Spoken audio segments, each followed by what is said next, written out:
The gates of Blackthorn burn orange under the setting sun, and the guards at the entrance freeze the moment they see her face. Elena Voss has not stepped foot on this land in 5 years, yet every eye that lands on her seems to remember exactly who she is. She walks forward without hesitation, her boots striking the stone path with a steady rhythm, and beside her walks a small boy who does not smile, does not wave, and does not look afraid.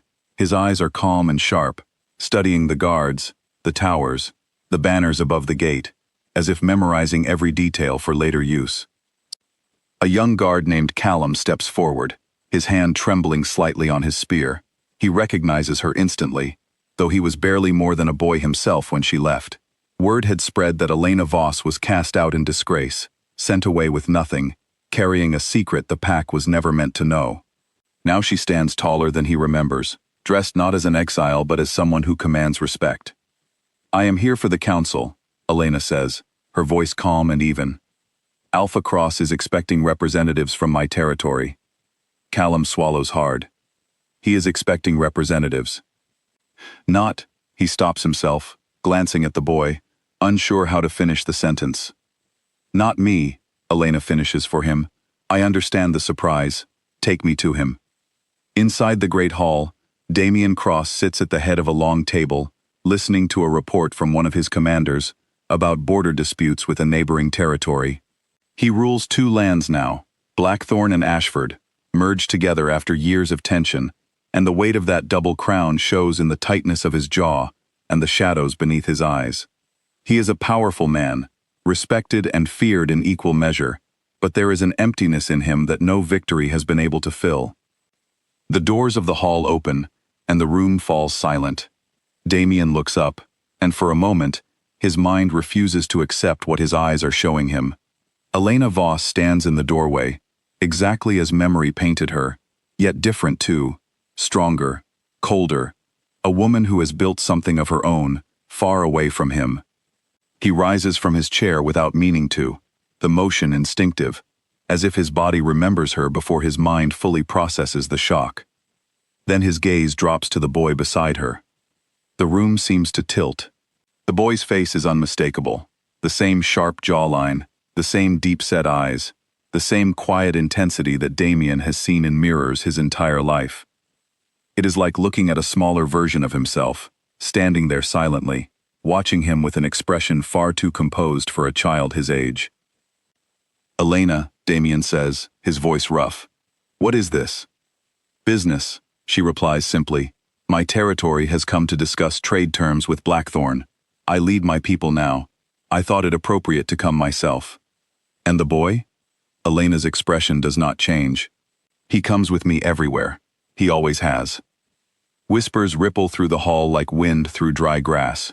Commanders exchange glances. Celine, seated near Damien's right hand, goes rigid, her knuckles white around the stem of her glass. She has not seen this boy before, but she does not need to. The resemblance speaks for itself, and something cold twists inside her chest. Damien steps down from the raised platform where his chair sits, moving toward Elena and the boy with slow, deliberate steps, as though approaching something fragile that might shatter if he moves too fast. He crouches slightly, bringing himself closer to the boy's eye level. "What is your name?" Damien asks gently. The boy says nothing. He simply looks at Damien, his eyes steady, unreadable, and utterly unafraid. It is not defiance. It is something closer to judgment, as if he is deciding whether this man deserves an answer at all. Elena rests a hand on the boy's shoulder. "He doesn't speak," she says. "Not to anyone. Not in 5 years." The words land heavier than she intends them to. Damien straightens, searching her face for answers she is clearly unwilling to give in front of an audience. His mind races backward, through years he has tried to bury, to the night Elena was dragged from these very halls in chains of accusation, branded a traitor to the pack, exiled before a proper trial could even be held. He remembers his own silence in that moment, the way he let the council's judgment override every instinct screaming inside him that something was wrong. "We should speak privately," Damien says. "We are here for trade discussions," Elena answers, her tone leaving no room for negotiation. "That is all I came to offer today."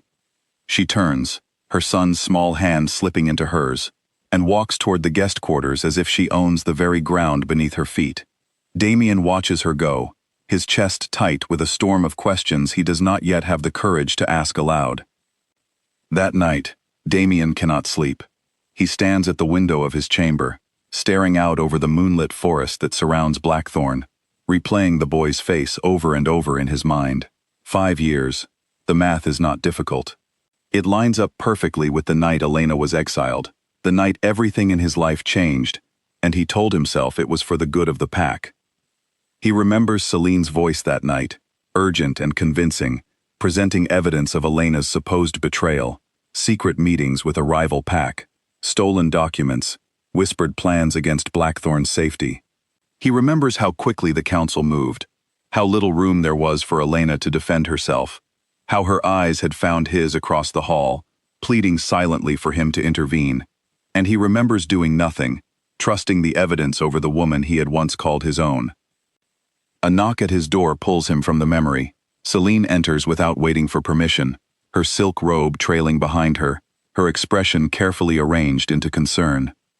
"You look troubled," she says. "She has a son," Damien replies flatly. "He looks exactly like me." Celine's jaw tightens for the briefest moment before she recovers her composure. "Children can resemble many people. You should not let old feelings cloud your judgment, Damien. She was exiled for good reason." "Was she?" Damien turns to face her, his eyes searching hers in a way he has never done before. "I never saw the evidence myself. I trusted the council. I trusted you. And you were right to," Celine says quickly, stepping closer. "Do not let her walk back into this pack and unravel everything we have built." Damien says nothing, but something has shifted in him. A crack forming in a wall he built 5 years ago to survive his own guilt. He looks back out the window, toward the guest quarters where Elena and her silent son now sleep, and he knows, with a certainty that terrifies him, that his life is about to change completely. In the guest chamber, Elena lies awake beside her sleeping son, watching the rise and fall of his small chest. She reaches out and brushes a strand of hair from his forehead, and for a moment, her carefully guarded composure slips, replaced by the exhaustion of a woman who has spent 5 years protecting a secret and a son alone. "We are safe here," she whispers to him, though he cannot hear her, though he has not spoken a single word to her in years. "Just a few days, then we go home." But even as she says it, she knows Blackthorn will not let her leave so easily. Not now, not after tonight. Morning arrives with a golden light spilling over Blackthorn's towers, but the peace it promises does not last. Elena wakes to find Damien standing outside her chamber door, having clearly been there for some time, his posture stiff with the effort of waiting rather than barging in uninvited. "I need to speak with you," he says the moment she opens the door. "Alone." Elena glances back at her son, still sleeping soundly, and steps into the hallway, pulling the door quietly shut behind her. "Say what you need to say." "Is he mine?" The question hangs in the air between them, sharp and unavoidable. Elena crosses her arms, meeting his gaze without flinching. "You exiled me without asking a single question 5 years ago. You believed lies over the truth. What makes you think I owe you answers now?" "Because if he is my son, he is the heir to Blackthorn," Damien says, his voice rising slightly before he catches himself and lowers it again. "Because if he is my son, everything changes." "Everything already changed the night you let them drag me out of these halls," Elena replies coldly. "I built a life without you. I built a territory without you. My son does not need your name to matter." Damien's expression falters, guilt flashing openly across his features for the first time. "Elena, if I had known." "You didn't want to know," she cuts in. "That's the truth, isn't it? It was easier to believe Celine's story than to fight for me." The words strike deeper than any blade could, and Damien has no answer for them, because some part of him knows she is right. He stands there in silence as Elena turns and walks away, leaving him with nothing but the echo of his own failure ringing in his ears. Down the corridor, unnoticed by either of them, the silent boy stands in the shadow of a pillar, having slipped out of the chamber unseen. He has heard every word, his small hands curl into fists at his sides, and though his face remains unreadable, Something behind his eyes has changed. A quiet, dangerous understanding settling into place. The kind no child his age should carry, yet one he has carried for years all the same. He does not cry. He does not run to his mother. He simply watches Damien walk away down the corridor, memorizing the shape of his back, the weight of his shoulders, filing it away with everything else he has learned to keep locked inside himself.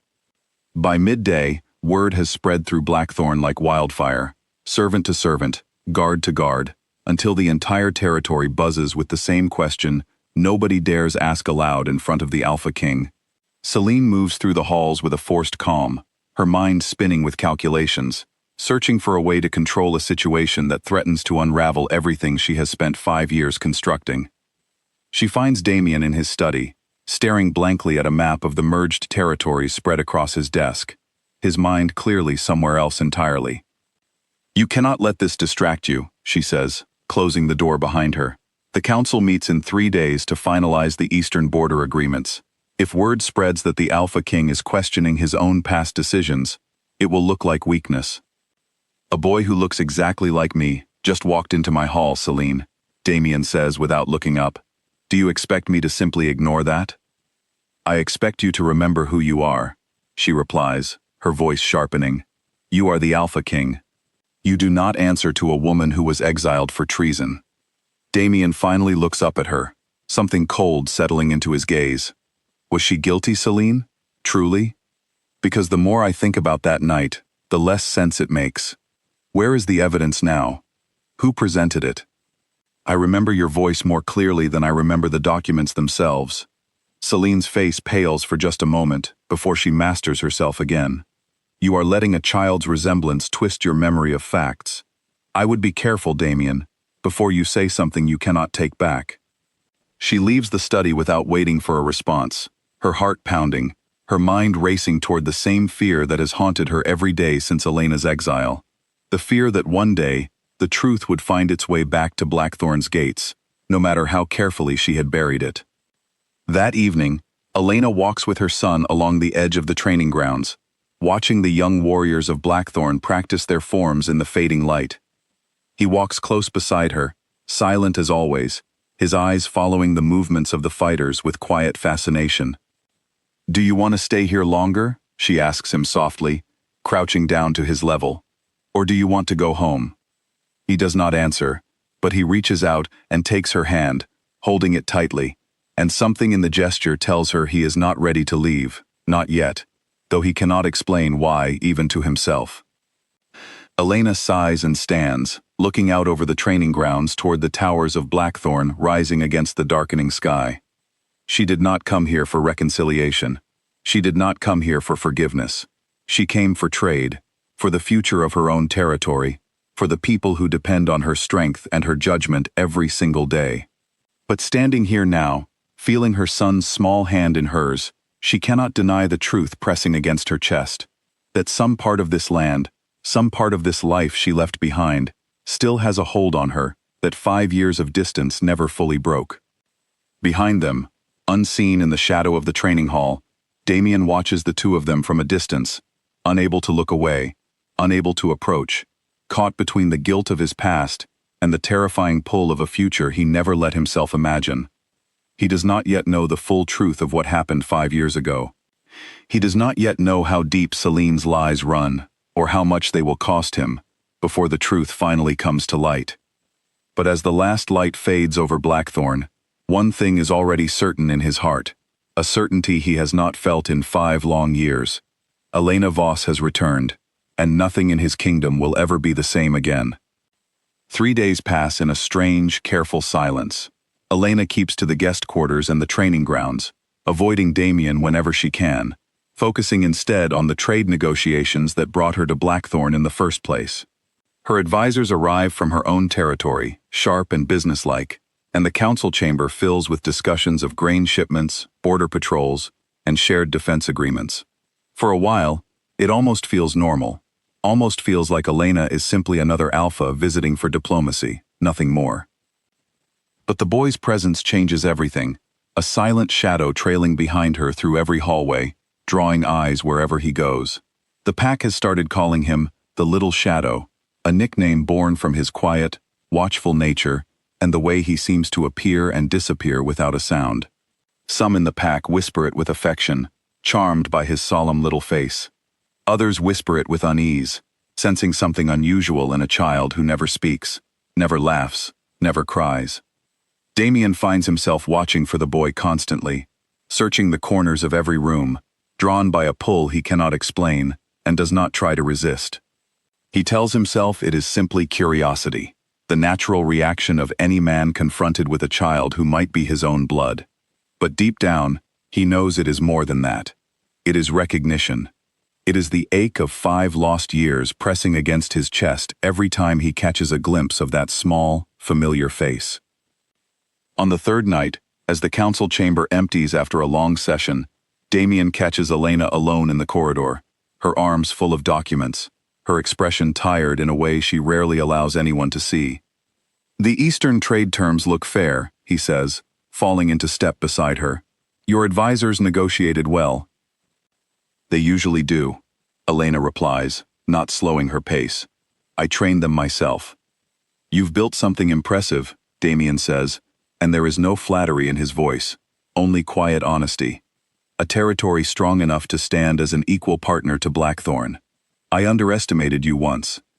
I won't make that mistake again." Elena stops walking and turns to face him, studying his face for a long moment before she speaks. "You didn't just underestimate me, Damien. You let them destroy me. There is a difference." "I know," he says quietly, "and I am trying to understand how it happened. I am trying to understand what I missed." "Then look harder," Elena says, "because the answers were never as far from you as you pretended they were."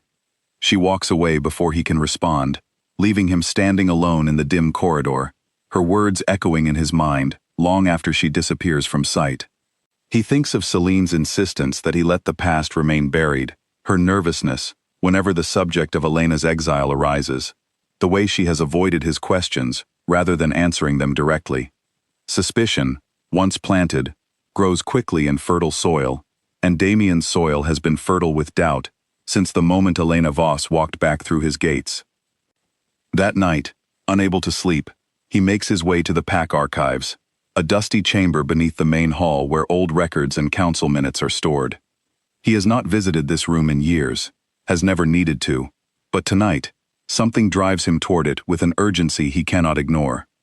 He searches through boxes of documents until he finds the records from 5 years ago, the night of Elena's trial, and begins reading through the official minutes with careful, deliberate attention. What he finds makes his blood run cold. The documented evidence against Elena is thin, vague, unsigned by any credible witness. There are no names attached to the accusations of secret meetings, no dates that match any actual events, no physical proof beyond a single sealed letter that Celine herself presented to the council that night. Damien stares at the records for a long time, his hands trembling slightly, as the full weight of what he allowed to happen finally settles over him. He exiled the mother of his child, based on almost nothing at all. Elsewhere in the fortress, Elena sits by her son's bedside, watching him sleep, her mind heavy with memories she has spent years trying to keep buried. She remembers the night of her exile with painful clarity, the accusing eyes of the council, Celine's calm, confident voice presenting false evidence, Damien's silence as the guards led her away. She remembers the long, lonely journey to build a new life from nothing, the fear of raising a child alone in unfamiliar territory, the slow, hard-won victories that eventually built her into the alpha she is today. She never expected to feel anything when she returned to these halls. She told herself the pain had faded, that time had healed the wound Damien's silence left behind. But standing in his presence again, hearing the guilt creep into his voice, she realizes the wound never fully closed. It simply scarred over, waiting for the right pressure to reopen it. Her son stirs in his sleep, murmuring something too quiet to understand, and Elena leans closer, brushing his hair back gently. Even in sleep, his face carries the same watchful tension he wears every waking hour, as if some part of him is always standing guard, always protecting something precious that he does not yet have the words to explain. "Soon," Elena whispers to him, "soon this will all make sense." But even as she says it, she is not entirely certain the words are true. because the deeper she is pulled back into Blackthorn's politics, the more she realizes that leaving quietly, the way she planned, may no longer be a choice available to her at all. Morning breaks with unexpected urgency. A messenger arrives at the fortress gates, breathless and pale, bearing news of a border skirmish along Blackthorn's eastern territory. Nothing serious yet, a handful of scouts testing the boundaries, but enough to remind everyone in the fortress that peace in these lands is fragile, easily disturbed by ambitious rivals watching for any sign of weakness within Blackthorn's walls. Damien calls an emergency council meeting, and Elena, still technically a guest negotiating trade terms, finds herself invited to sit at the table given her territory's proximity to the disputed border. She takes her seat calmly, her presence a quiet challenge to anyone in the room who still doubts her strength, and listens carefully as commanders lay out reports and possible strategies.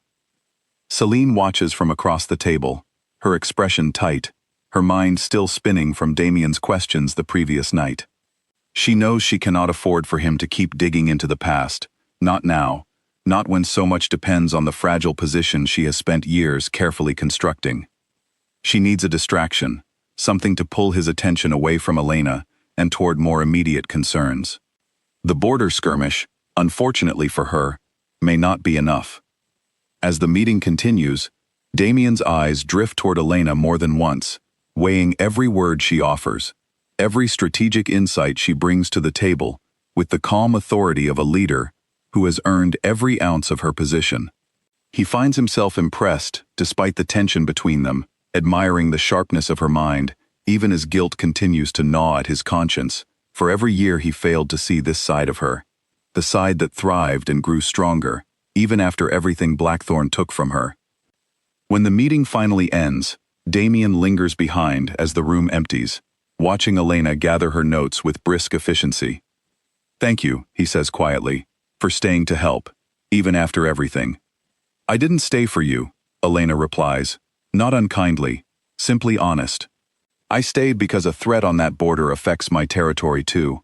Don't mistake practicality for forgiveness." "I wouldn't dream of it," Damien says, and there is the faintest trace of a tired smile on his face, the first genuine expression she has seen from him since her arrival. "But I hope, eventually, there might be room for both." Elena studies him for a long moment, searching his face for the manipulation she has learned to expect from powerful men, and finds instead something that looks unsettlingly like sincerity. She says nothing in response, simply nods once and walks away, leaving him standing alone in the empty council chamber, surrounded by maps and reports, and the quiet, growing certainty that his carefully ordered world is about to be turned upside down entirely. Outside, in the corridor, the silent boy waits for his mother exactly where she left him, his small figure a steady, watchful presence against the grand stone walls of Blackthorn. When Elena appears, he falls into step beside her without a word, his hand finding hers automatically, and together, they walk toward the guest quarters as the fortress hums quietly around them, unaware of just how much is about to change within its walls. The healer's chamber smells of dried herbs and warm stone, and Elena stands stiffly in its doorway when Damien arrives the next morning with a request she has been dreading since the moment she stepped through Blackthorn's gates. A woman named Nora, the pack's senior healer, waits quietly beside a small table of instruments, her expression neutral, professional, careful not to take sides in a conflict that clearly runs far deeper than a simple scent test. "I need to know for certain," Damien says, his voice steady but pleading beneath its steadiness. "Not for myself, Elena. For the pack. If he is my son, he is heir to Blackthorn and Ashford both. The council will demand proof before they accept any claim, whether it comes from you or from me." "You don't get to demand this," Elena says, stepping between Damien and her son, who stands quietly behind her, watching the exchange with his usual unreadable calm. "You had 5 years to ask. You had 5 years to look for us, to send a single letter, a single question. You didn't. You don't get to walk back into our lives now and demand proof like you're owed something." "I'm not trying to take him from you," Damien says. "I only want the truth." "The truth doesn't need your permission to exist," Elena snaps. "He is mine. He has always been mine. If you want something more than that, you will have to earn it. not extract it with a scent sample and a council decree. Nora, sensing the rising tension, quietly excuses herself from the room, leaving Damien and Elena alone with the boy standing silently between them. For a long moment, neither of them speaks, the air thick with 5 years of unspoken grief and anger, finally rising to the surface. "I failed you," Damien says finally, the words rough, unpracticed, as though he has never said anything like them before. "I know that now. I've read the trial records. I know the evidence against you was nothing more than a single unsigned letter. I should have questioned it. I should have questioned everything. Instead, I let you walk out of my life without a fight." Elena's composure cracks, just slightly, just enough for him to see the pain still living beneath her cold exterior. "Do you know what it felt like, Damien? To be dragged out of the only home I had ever known, pregnant and alone, while the man I trusted most stood silent and let it happen. I know it was unforgivable," he says quietly. "Then stop asking for forgiveness," she replies, "and start proving you understand what you took from us." She turns and leaves the healer's chamber without another word, her son's hand once again finding hers, and Damien is left standing alone amid the herbs and instruments, the weight of his failure pressing down on him harder than any physical blow ever could. That afternoon, word reaches Damien of a private meeting between Celine and one of the council's oldest advisors, a stern old wolf named Edric, who has served Blackthorn since Damien's father ruled the territory. Curious and increasingly wary of Celine's behavior over the past several days, Damien makes his way toward Edric's chambers, under the pretense of discussing border defenses, hoping to catch some thread of whatever conversation had taken place. He finds Edric alone, sorting through old documents with trembling, aged hands, his expression troubled in a way that immediately draws Damien's attention. "You look disturbed," Damien says, closing the door behind him. "What did Celine want?" Edric hesitates, clearly weighing loyalty against conscience, before finally setting down the documents in his hands. "She asked me to destroy old trial records, Alpha. Records from 5 years ago. She said they were cluttering the archives, no longer relevant." Damien's blood turns to ice. The records from Elena's trial. "Yes," Edric admits quietly. "I refused. Something about the request felt wrong, though I could not explain why at the time. Now, seeing the boy who arrived with Elena Voss, I begin to understand exactly why it felt wrong." Damien's jaw tightens, anger and betrayal twisting together inside his chest. "Thank you, Edric. Keep those records safe. Do not let anyone near them, especially Celine." "Of course, Alpha," Edric says, bowing his head slightly. "For what it is worth, I always thought the evidence against Elena Voss was thin. I said as much at the time, though few wished to hear it." Damien leaves Edric's chambers with new resolve hardening inside him, the last of his doubt about Celine's involvement finally giving way to certainty. He makes his way through the fortress with purposeful steps, searching for Celine, determined to confront her directly before she can destroy any more evidence of what she has done. He finds her in the garden courtyard, seated calmly beside a fountain, sipping tea as though the world around her carries no weight at all. She looks up as he approaches, and something in his expression immediately tells her that the careful balance she has maintained for 5 years is finally beginning to collapse. "Edric told me about your request," Damien says, standing over her with barely contained fury. "Why would you want those records destroyed, Celine, unless you had something to hide?" Celine sets down her teacup with deliberate calm. "I was protecting you, Damien. Protecting the pack. Old wounds serve no purpose being reopened." "Protecting me from what?" "From the truth?" Damien's voice rises, drawing the attention of nearby guards and servants, who quickly find reasons to busy themselves elsewhere.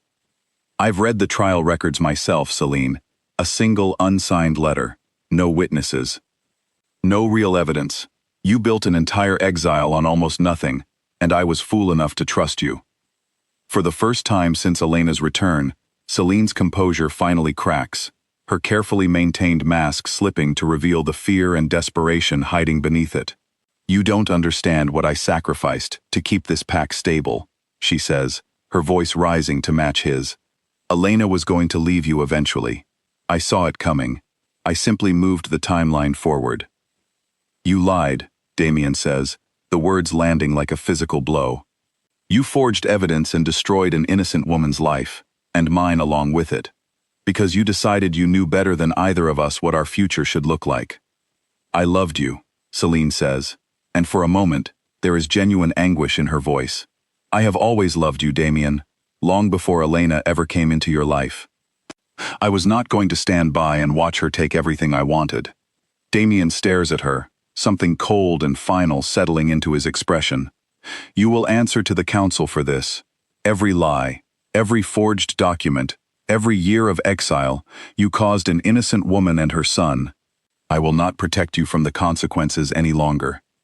He turns and walks away, leaving Celine alone beside the fountain, her carefully built world finally beginning to crumble around her, 5 years of secrets rushing toward a reckoning she can no longer delay or deny. That evening, as the fortress settles into uneasy quiet, Elena walks along the training grounds once more with her son, unaware of the confrontation that has just taken place within Blackthorn's walls. The boy walks close beside her, his small hand tucked into hers, his eyes tracking the movement of guards patrolling the perimeter, with the same quiet intensity he brings to everything he observes. Ahead of them, near the edge of the sparring circle, a group of young pack members practice combat drills under the watchful eye of an instructor. One of them, a broad-shouldered young wolf named Grant, stumbles during a difficult maneuver and lands hard on the packed earth, drawing laughter from his companions. Elena's son stops walking, watching the scene with unusual focus, and for the first time since their arrival, something flickers across his face that might almost be curiosity, or perhaps concern. Grant rises, embarrassed, brushing dirt from his clothes, and as he does, his eyes catch sight of the silent boy watching him from across the training grounds. Something about the child's steady, assessing gaze unsettles him, and he mutters something under his breath to his companions, gesturing toward Elena and her son with obvious discomfort. That's the little shadow, one of the other trainees says, just loud enough to carry across the yard. Never says a word. Something's not right about him. Elena's grip tightens protectively around her son's hand, ready to lead him away from the unkind comments, but before she can move, Grant approaches instead, his expression shifting from embarrassment to something harder, something meaner, the kind of cruelty that sometimes surfaces in young men, eager to reclaim wounded pride in front of an audience. What's wrong with him? Grant asks, stopping a few feet away, looking down at the boy with open disdain. Cat got his tongue, or is he just simple? That is enough, Elena says sharply, stepping forward, her alpha presence radiating outward in a way that makes several of the younger trainees instinctively step back. Watch your words carefully around my son. Grant, either too proud or too foolish to heed the warning in her tone, opens his mouth to respond, but before he can say another word, a familiar voice cuts across the training grounds with unmistakable authority. Stand down. Damien strides across the yard, his expression thunderous, and Grant immediately straightens, all traces of bravado draining from his face as he recognizes the danger he has walked into. Alpha Cross, I meant no. You will apologize, Damien says, stopping beside Elena, positioning himself protectively near her and the boy without hesitation. And you will remember, from this moment forward, that this child is under my protection, as is his mother. Disrespect either of them again, and you will answer to me directly. Grant mumbles a hurried apology and retreats quickly, his companions scattering back to their drills, leaving an uncomfortable silence hanging over the training grounds. Elena watches Damien carefully, surprised by the fierce protectiveness in his stance, the genuine anger that flared so quickly on her son's behalf. Then something happens that neither of them expects. The boy releases Elena's hand and steps forward, closer to Damien than he has ever willingly stood before, tilting his head up to look at the man who has haunted the edges of his existence for as long as he can remember. His lips part, and after 5 years of unbroken silence, he finally speaks, his voice small but perfectly clear. You came, he says simply. I knew you would, eventually. The words hit Damien like a physical force, stealing the breath from his lungs. He drops to one knee immediately, bringing himself level with the boy, his eyes suddenly bright with emotion he makes no effort to hide. You knew who I was? The boy nods once, solemn and steady. Mother never told me, but I knew. I always knew. Elena stands frozen, tears gathering unbidden in her eyes as she watches her son speak for the first time in 5 long years, the words directed not at her, but at the father he has silently recognized and silently protected her secret about all along.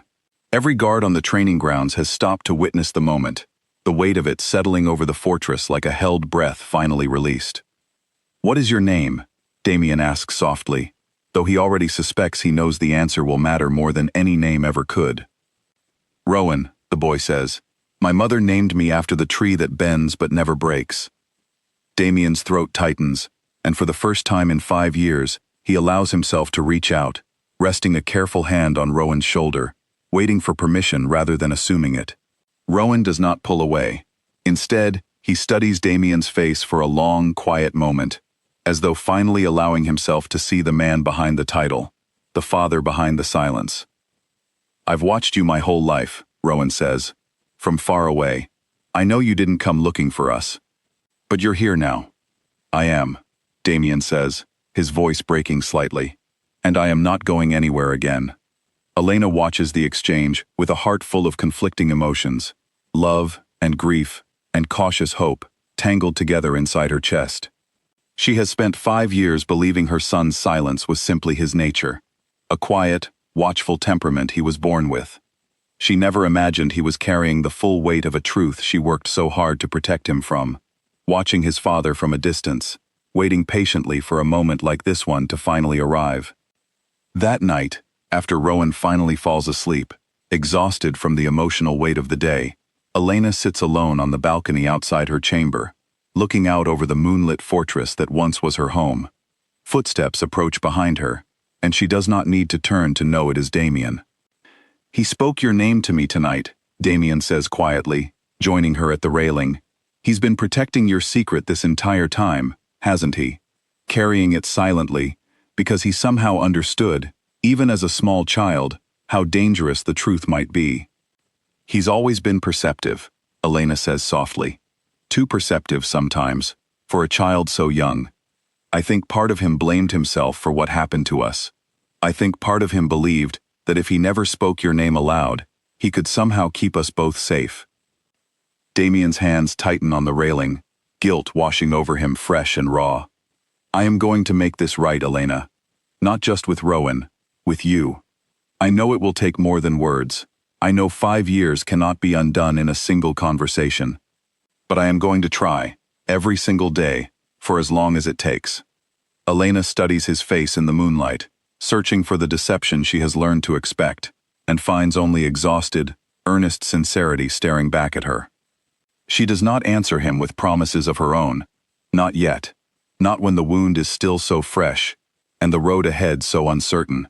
But for the first time since arriving at Blackthorn's gates, she allows herself to imagine a future where trust might, eventually, be possible once more. Below them, in the quiet corridors of the fortress, Celine paces her chamber with mounting desperation, aware that the careful lies holding her position together are finally beginning to unravel beyond her control. She knows Damien will bring her before the council. She knows Edric has the records safely hidden away where she cannot reach them, and she knows, with growing dread, that Rowan's first spoken words tonight have changed everything, cementing a bond between father and son that no amount of scheming can now undo. Her time is running out, and somewhere deep inside her calculating mind, a new plan begins to take shape, one final, desperate move to protect the position she has fought so hard and so wrongly to keep. The council chamber has never felt so crowded, nor so tense, as it does the following morning, when Damien formally summons every senior member of Blackthorn's leadership to address what he now calls, without hesitation, a grave injustice committed against Elena Voss 5 years earlier. Elena sits near the front of the room, Rowan beside her, his small hand resting confidently in hers, no longer hiding behind silence now that his first words have already broken the spell he held over himself for so long. Edric stands and presents the original trial records to the assembled council, reading aloud the thin, unsigned evidence that led to Elena's exile, evidence that could never have withstood serious scrutiny had anyone bothered to question it at the time. Murmurs of shock and outrage ripple through the chamber as the full scope of the injustice becomes clear to everyone present. I ask that Selene be brought before this council, Damien announces, his voice carrying easily across the silent room, to answer for the forged evidence that led to the wrongful exile of Elena Voss and the loss of 5 years that can never be returned to her or to our pack. Guards escort Selene into the chamber moments later, her chin lifted in false defiance, though her eyes dart nervously around the room, searching for any sympathetic face among the gathered council members. She finds none. Even those who once counted themselves her allies now regard her with cold, calculating distance, unwilling to align themselves with a woman whose deception threatens to bring shame upon the entire leadership structure of Blackthorn. I did what was necessary, Selene says, her voice tight with barely controlled panic. Elena was a threat to this pack's stability. I removed that threat before it could cause real harm. You destroyed an innocent woman's life based on lies you fabricated yourself, Damien says, standing before the council with unwavering authority. You separated a father from his son for 5 years. There is no justification for what you have done. The council deliberates only briefly before reaching their decision. Selene is stripped of her title, her position, and her standing within Blackthorn's leadership, sentenced to permanent exile from the merged territories, effective immediately. She is escorted from the chamber in stunned silence, her carefully built world finally, completely collapsed around her. 5 years of scheming undone in a single afternoon of reckoning. Elena watches the proceedings with a complicated mixture of vindication and exhaustion, relief finally settling into her bones, after years of carrying the weight of an injustice she could never fully prove on her own. Rowan squeezes her hand gently, and when she looks down at him, she finds him watching her with quiet, steady eyes, as though silently telling her that the worst of it is finally over. But even as Selene's exile is finalized, Elena knows the path ahead remains complicated. Justice has been served, but trust, once broken so thoroughly, cannot simply be rebuilt through a single council ruling. As the chamber slowly empties, Damien approaches her once more, his expression hopeful but cautious, clearly aware that vindication does not automatically translate into forgiveness. It's done, he says quietly. The truth is finally on record. It's a start, Elena replies, her voice measured. But it doesn't erase 5 years, Damien. It doesn't erase what Rowan lost. Growing up without a father he clearly always sensed was out there somewhere. Truth and justice are not the same as trust. I know, Damien says. I'm not asking you to trust me overnight. I'm only asking for the chance to earn it. Elena studies him for a long moment, weighing his words against the exhaustion of everything they have both endured, and finally allows herself a small, cautious nod. One chance, she says. That's all I can offer right now. It is not forgiveness. It is not reunion. But it is, for the first time in 5 years, a door left open rather than firmly shut. And as they walk out of the council chamber together, Rowan between them, something new and fragile begins to take root, in the space where old wounds once lived, uncertain, but no longer entirely without hope. Days pass in a delicate, careful rhythm as Blackthorn adjusts to the aftermath of Selene's exile and the truth of Rowan's parentage settling into public knowledge. Elena remains at the fortress longer than she originally planned, her trade negotiations concluded, but somehow never quite finished enough to justify her departure, a fact that neither she nor Damien mentions aloud, though both privately understand the reason behind the delay.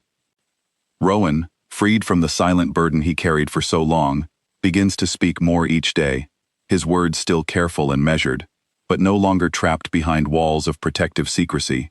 He asks Damien questions about Blackthorn's history, about the mountains surrounding the territory, about the training methods used by the young warriors he watched from a distance during his first days at the fortress.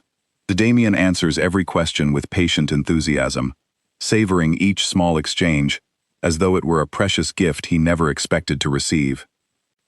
Elena watches their growing bond with quiet, guarded emotion, grateful for Rowan's happiness, even as her own heart remains cautious, unwilling to fully surrender the protective walls she built over 5 years of solitary struggle. She spends her days managing correspondence from her own territory, coordinating with her advisors back home, reminding herself constantly that Blackthorn is not, and cannot, simply become again, her true home. But the careful peace of these days does not last long. A scout arrives at the fortress gates one gray morning, exhausted and injured, bearing urgent news that sends the entire pack into immediate motion. A rival territory, led by an ambitious alpha named Marcus Hale, has been watching Blackthorn closely since news of Celene's scandal spread beyond the fortress walls, and sensing an opportunity in the perceived instability, Marcus has mobilized his forces toward Blackthorn's eastern border, intent on seizing contested land, while the merged territories remain distracted by internal turmoil. Damian calls an emergency war council within the hour, and Elena, whose own territory borders the same eastern lands under threat, finds herself once again seated at the table, her strategic mind fully engaged, despite the personal complications still unresolved between herself and the Alpha King beside her. Marcus has been testing our borders for months, Damian says, studying a map spread across the table, tracing possible attack routes with a grim expression. This is no longer a simple skirmish. His forces are gathering in numbers too large for a mere territorial dispute. My warriors can reinforce your eastern defenses within 2 days, Elena offers, her voice steady and businesslike despite the danger the news represents. My territory borders that same contested land. If Marcus succeeds against Blackthorn, my people will be next. Damian meets her eyes across the table, gratitude and something warmer flickering briefly beneath his composed exterior. Thank you. I know you owe Blackthorn nothing after everything that happened here. I'm not doing this for Blackthorn, Elena says simply. I'm doing this for the safety of my own people, and for Rowan's safety, since he insists on staying close to you rather than returning home with me for now. The council quickly finalizes battle strategies, combining forces from both territories to reinforce the eastern border before Marcus Hale's army can breach it. Elena's warriors, disciplined and battle-tested from years of defending her own hard-won territory, integrate smoothly alongside Blackthorn's forces, and within 2 days, a combined defensive line stretches across the contested border, ready to meet whatever threat Marcus intends to bring against them. The attack comes at dawn, sudden and fierce. Marcus Hale's forces surging across the border with the confidence of an army that expected an easy, disorganized target. Instead, they find themselves facing a unified, well-prepared defense. Elena and Damian fighting side by side at the front lines, their combined command creating a formidable wall of resistance that Marcus's forces struggle to break. The battle rages for hours, chaos and noise filling the once quiet borderlands, warriors from both merged territories fighting with fierce determination to protect the peace they have only just begun to rebuild. Elena moves through the fight with practiced precision, her years of independent leadership evident in every calculated decision, every swift, decisive command that keeps her warriors coordinated even amid the confusion of combat. Damian fights close beside her, and more than once, their movements sync so naturally it is as though 5 years of separation never happened at all, old instincts and old trust resurfacing in the heat of shared danger. When a group of enemy warriors attempts to flank their position, Damian and Elena move together without needing to exchange a single word, closing the gap and repelling the attack with seamless coordination that leaves their own commanders watching in quiet astonishment. Back at the fortress, Rowan waits anxiously with Nora, the healer, and a small group of guards assigned to protect him, his earlier composure fraying under the weight of worry for both his parents fighting on the border. When word arrives that a small group of enemy scouts has broken through a weak point in the defensive line and is moving toward the fortress itself, panic ripples through those left behind, and Rowan, despite the guards' best efforts to keep him safely hidden, slips away toward the outer walls, driven by an instinct he does not fully understand himself. The enemy scouts are quickly intercepted before reaching the fortress proper, but not before Rowan finds himself briefly exposed near the outer wall, face to face with one of the intruders. In that moment of danger, something shifts within him, an instinctive ferocity rising to the surface that surprises even the guards rushing to his defense. A flash of his mother's fierce protectiveness, combined with an unmistakable echo of his father's commanding presence. He does not run. He stands his ground, small fists clenched, until the guards arrive and swiftly neutralize the threat. But the moment leaves a lasting impression on everyone who witnesses it. a glimpse of the powerful leader Rowan may one day become. By late afternoon, Marcus Hale's forces retreat in disarray, the combined strength of Blackthorn and Elena's territory proving far more than his scouts had anticipated. The border holds, the immediate threat repelled, and as exhausted warriors from both sides begin the slow process of regrouping and tending to the wounded, Damien and Elena finally have a moment to simply stand together, breathing hard, adrenaline slowly fading from their bodies. "We make a good team," Damien says, glancing sideways at her, a tired but genuine smile tugging at the corner of his mouth. "We always did," Elena replies, and for the first time since her return, there is no bitterness in her voice when she says it, only quiet, weary acknowledgement of a truth she has spent years trying to deny even to herself.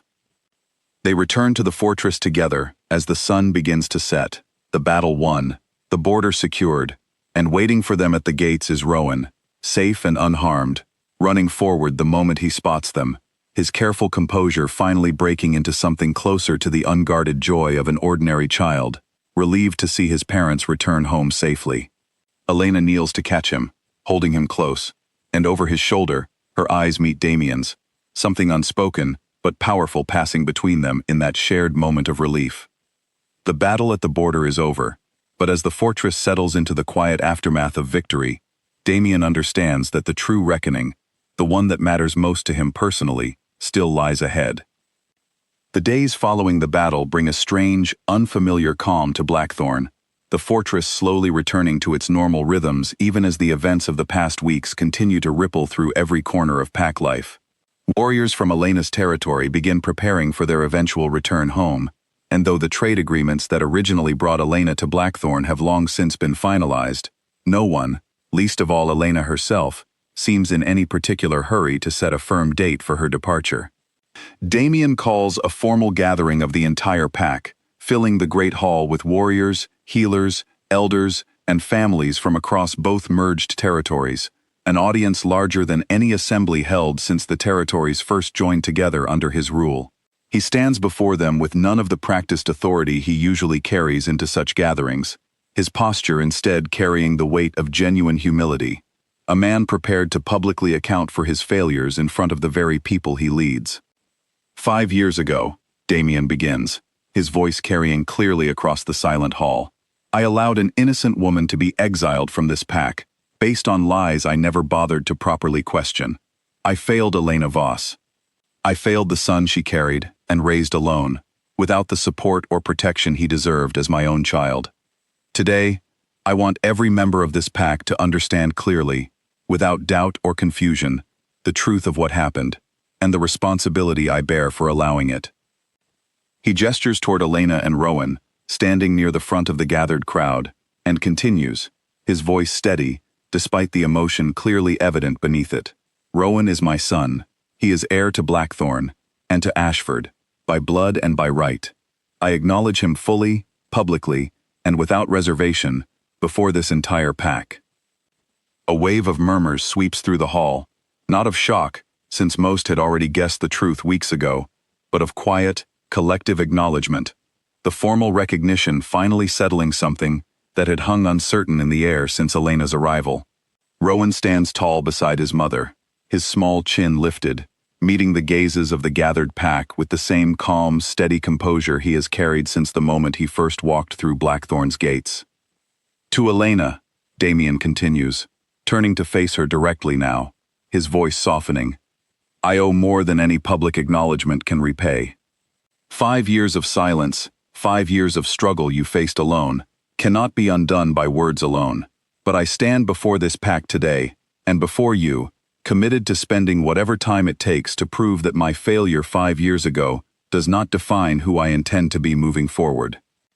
Elena listens to his words with careful, measured attention, aware of every eye in the hall watching her response, yet unwilling to perform an emotion she does not fully feel just to satisfy an audience. When Damien finishes speaking, she steps forward to address the gathered pack herself, her voice calm and clear, carrying the same quiet authority that has guided her own territory successfully for the past 5 years. I did not return to Blackthorn seeking reconciliation, she says honestly. I returned for trade, for the safety and prosperity of my own people. What has happened since then, I did not expect, and I will not pretend the path ahead is simple or already decided. Rowan deserves a relationship with his father, and I will not stand in the way of that. But I built a life, a territory, and a future for my son, entirely on my own, and I will not simply fold that back into Blackthorn as though the past 5 years never happened. Her words carry weight and dignity, and Damien nods slowly, understanding and respecting the boundary she has drawn without argument or resistance. The gathering disperses gradually afterward, the pack absorbing the enormity of what has been publicly acknowledged, while Elena, Damien, and Rowan remain behind in the slowly emptying hall, the three of them standing together for a quiet moment, amid the aftermath of truth finally spoken aloud. "What happens now?" Damien asks softly, once the hall has fully cleared. "Now," Elena says, "we figure out what a future actually looks like, built honestly, rather than assumed. No promises made from guilt. No reunion built simply because it seems like the expected outcome of everything that's happened. If there is something worth building between us, Damien, it has to be built new, carefully, from the ground up." "I can accept that," Damien says. "I would rather build something real and lasting than rush towards something hollow."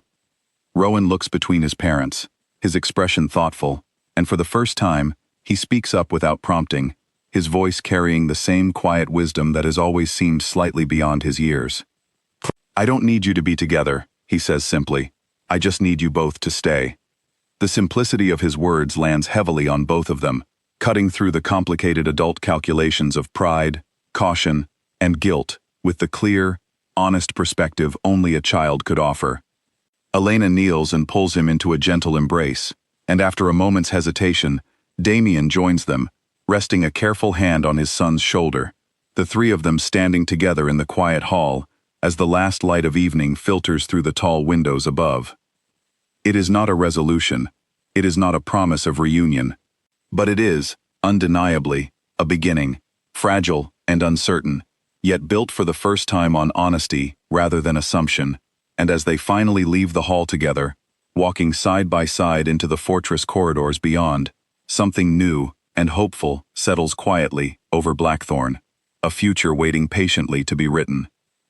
Weeks pass, and slowly, carefully, a new rhythm establishes itself within the walls of Blackthorn, one built not on old expectations, but on the deliberate, patient work of rebuilding trust from its very foundations.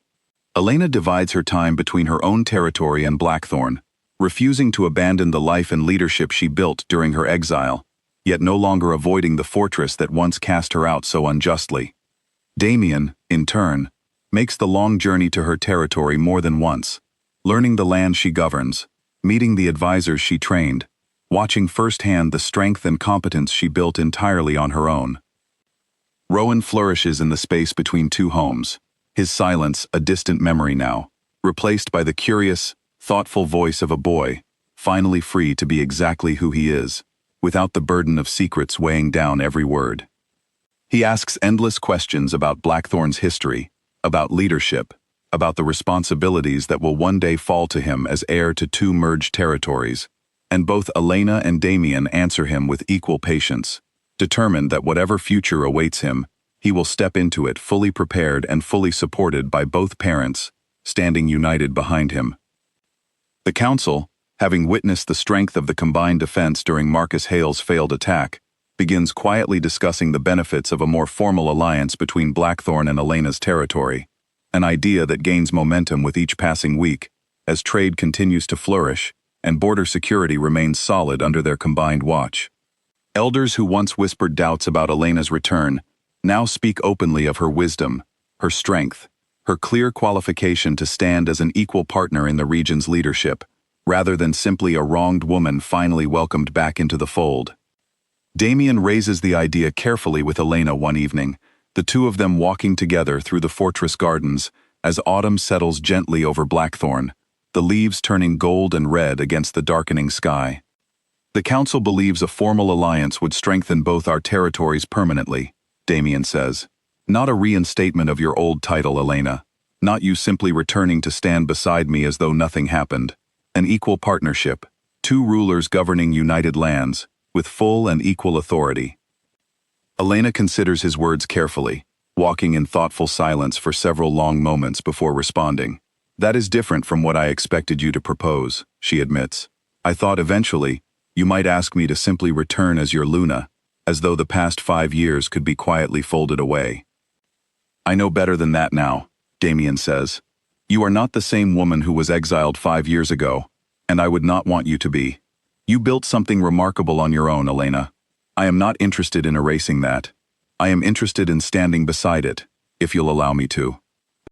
Elena stops walking, turning to face him fully in the soft evening light, studying his face with the same careful scrutiny she has applied to every interaction since her return, searching for any trace of manipulation or convenience in his words, and finding instead only steady, earnest sincerity.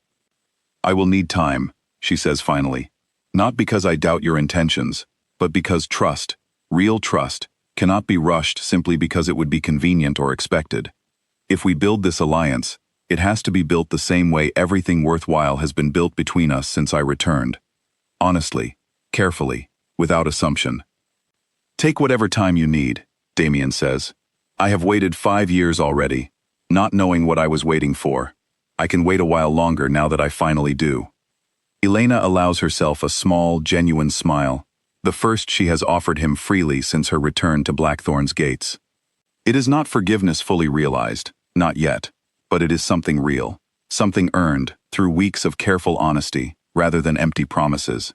And as they continue walking together through the golden autumn garden, Rowan's laughter drifting toward them from somewhere near the fortress walls, both of them understand that whatever comes next will be built on a foundation far stronger than the one that broke so easily 5 years before. The formal ceremony takes place on a clear winter morning, months after Elena's unexpected return through Blackthorn's gates. The fortress courtyard filled with representatives from both territories, banners of Blackthorn and Elena's own lands, hanging side by side above the assembled crowd for the very first time. Elena stands at the center of the courtyard, dressed not in the ceremonial robes of a reinstated Luna, but in her own territory's colors, a mark of the equal partnership being formally recognized before the gathered pack. Damien stands beside her, matching her posture of quiet strength, rather than towering over her with the authority of a singular alpha king, the symbolism of their positioning deliberate and carefully chosen to reflect the true nature of what they have built together over the past several months. Between them stands Rowan, no longer the silent shadow who first walked through the fortress gates, but a confident, thoughtful young heir, comfortable in his place between two parents who have finally, honestly, found their way back to something resembling partnership. Edric, still serving faithfully as senior advisor, steps forward to formally read the terms of the merged alliance. Two territories joined not through conquest or marriage of convenience, but through mutual respect and shared leadership. Elena and Damien recognized as equal rulers over their newly unified lands. The pack watches in respectful silence as the formal words are spoken, the weight of history and injustice finally giving way to something new, something built deliberately rather than assumed. When the ceremony concludes, the courtyard erupts into celebration, warriors and families from both territories mingling freely for the first time, sharing food and stories beneath banners that finally fly together rather than in opposition. Elena moves through the crowd with quiet confidence, greeting members of both territories with equal warmth, no longer the exiled outcast who once fled these lands in disgrace, but a respected leader returning to claim a future built entirely on her own terms. Later, as evening settles over the fortress and the celebration continues around them, Damien finds Elena standing alone near the same balcony where they first spoke honestly to each other months earlier, looking out over the United Territories, now stretching peacefully beneath a clear winter sky. We did it, he says quietly, joining her at the railing. Not the way either of us expected, 5 years ago or even 5 months ago, but we did it. We did, Elena agrees, and there is genuine warmth in her voice now, the careful distance she maintained for so long finally softening into something closer to trust, freely given, rather than cautiously withheld. Rowan has a father who fights for him. I have a partner who respects the woman I became, rather than trying to erase her back into who I once was. That is more than I ever expected to find again. I love you, Damien says softly, the words simple and unguarded, spoken without expectation of an immediate answer in return, offered instead as an honest truth finally given the space to exist between them. I loved you 5 years ago, and I never stopped. Even through every year I failed to fight for you. I am not asking you to say it back tonight. I am only asking you to know it, and to let me keep proving it, for as long as it takes. Elena looks at him for a long, quiet moment, the winter stars beginning to appear above the fortress towers, and finally, softly, she reaches for his hand, lacing her fingers through his, in a gesture that speaks more honestly than any words could manage in that moment. I know, she says simply, and I am staying to find out. Below them, in the courtyard, Rowan laughs freely among the celebrating pack, no longer a silent watcher standing at the edges of a broken family, but a happy child standing confidently at the center of one, finally, carefully, rebuilt. Blackthorn and Elena's territory stand united beneath the winter sky, two thrones bound not by old wounds or forced obligation, but by hard-won trust, and a future chosen deliberately by two people who finally learned, after everything they lost, exactly what it means to build something worth keeping.